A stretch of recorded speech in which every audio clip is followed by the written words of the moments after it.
Hey geeks, welcome to On the Comic Edge, episode 11, brought to you by CompleteGeekRadio.com. I'm your host, Edge, and I got to the comic store today. Yay, it's Wednesday. Well, it was Wednesday an hour ago, but it was Wednesday when I got there, and I had to do some shopping for my mom, because it's Mother's Day's coming up, and she likes comics, but she likes trades. So here, I'll show you what I got her. So at first I was getting her, what did I get her first? I got her Buffy. She was a huge fan of the show, didn't quite like the comic. She didn't quite like Powers. So I'm letting her check out some different things. She likes strong female characters, but but the comics need to be fun. They need to have energy to them. So I got her Fables. You're gonna see a theme. Fables, Volume 1, obviously, and Grim Fairy Tales, Volume 1. So that should be pretty interesting. See what she thinks about that. Hoping for lots of smiles. Anyway, let's talk about the comics. Or for me, I got Fear Itself, Book 2. Same team that brought you Book 1. Same team. And what we're dealing with here at first is the Asgardian people return to Asgard space, and they're sort of, Odin sort of says, you have no idea what's coming for us. We need to not just be gods, we need to all be gods of war. And the only person who's not going to be involved with this is Thor, because he's now shackled, chained, and while they're rebuilding Asgard, he's already in prison. So, he's out of the picture at this point. On Earth, we have chaos erupting, because we have I think it was 8 hammers. I might be wrong on that. But we have a bunch of hammers dropping all over the world, and it's attracting these people to pick them up and become what are called the worthy. And the worthy are, we don't know yet. They're sort of like, I'm guessing, the avatars of the serpent at this point. What the serpent is, we're not exactly sure either. The general consensus online is that it is an entirely new sort of like shadow pantheon. I'm going to stop doing this now. They're sort of like a shadow pantheon of the Norse mythology, and who, instead of being fed by praise and belief and prayer and things like that, they're fed by fear. So that's what they're trying to instill, and they're trying to basically create chaos all over the place. So you have a bunch of characters. Now we have 3 on the cover here. Let me just run through this, and you've probably seen this picture before.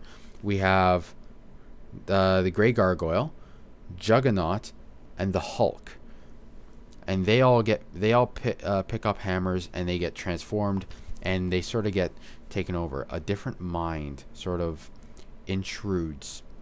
They're still in there, we know that, but something intrudes. Fantastic writing, as always. Matt does a fantastic job. The art is stunning. The pace is fantastic.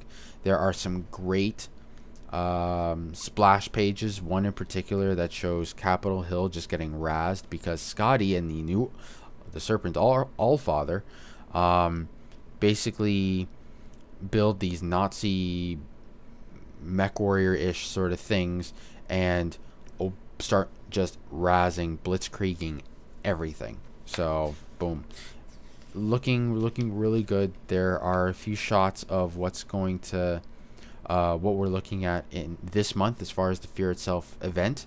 Book 3 obviously should be coming up in a month's time.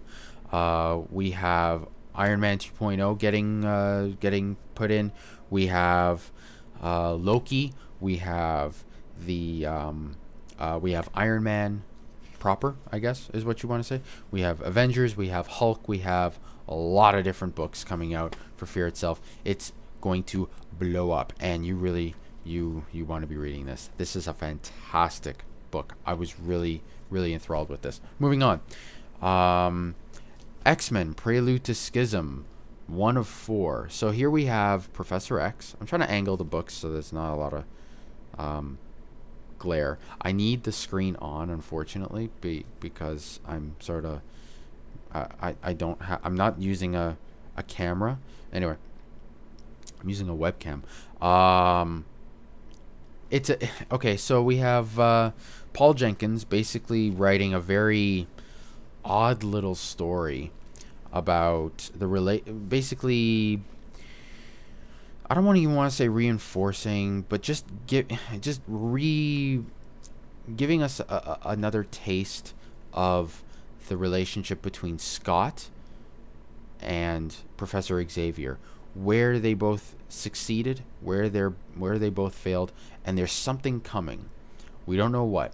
Everybody's afraid, but we don't know what it is yet. Very interesting. I was expecting like a big reveal at the back of this book. Nothing. So don't expect it, but really cool. Really cool.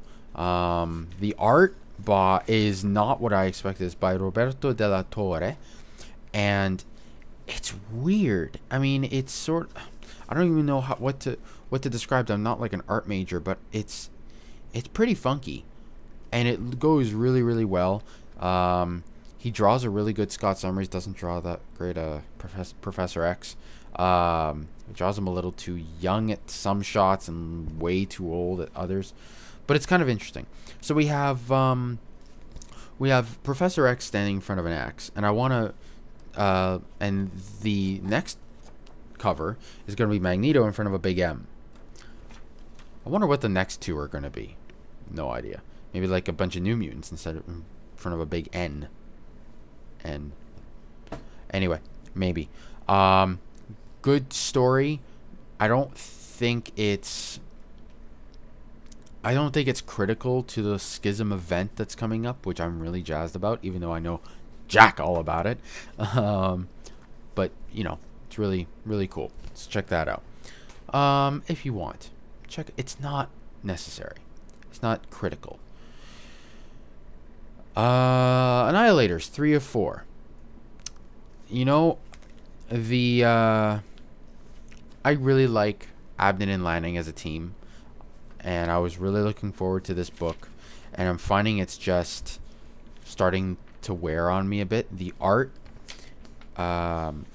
is not what I expect it to be. I really don't like the way he draws the Silver Surfer. His features are extremely pointy, and the rest of him seems frail, and I don't like it. And everybody else is beefy, and Quasar has a big forehead, and I don't really like the artwork. It's just a bit bland for me.